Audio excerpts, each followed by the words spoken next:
والنازعات غرقا والناشطات نشطا والسابحات سبحا فالسابقات سبقا فالمدبرات أمرا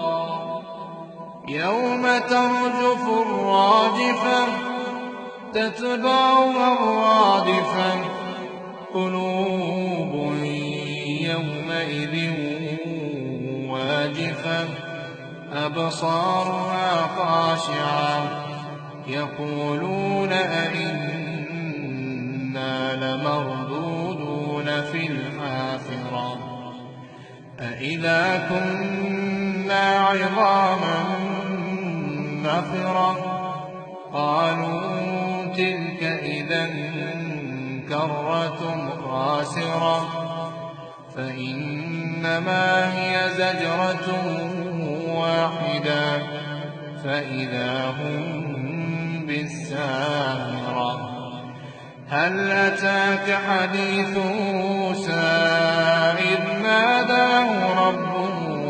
بالوادي المقدس طوى اذهب إلى فرعون إنه طغى فقل هل لك إلى أن تزكى وأهديك إلى ربك فتخشى فأراه الآية الكبرى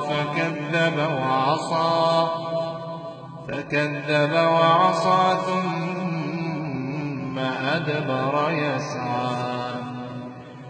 فحشر فنادى فقال أنا ربكم الأعلى فأخذه الله نكال الآخرة والأولى إن في ذلك لعبرة لمن يخشى أأنتم أشد خلقا أم السماء بناها رفع سمكها فسواها وأغطش ليلها وأخرج ضحاها والأرض بعد ذلك دحاها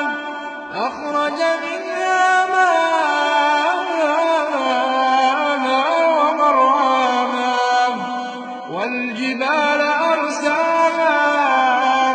متاعا لكم ولأنعامكم فإذا جاءت الطامة الكبرى يوم يتذكر الإنسان ما سعى وبرزت الجحيم لمن يرى فأما من طغى وآثر الحياة الدنيا فإن الجحيم هي المأوى وأما من خاف مقام ربه ونهى النفس عن الهوى فإن الجنة هي المأوى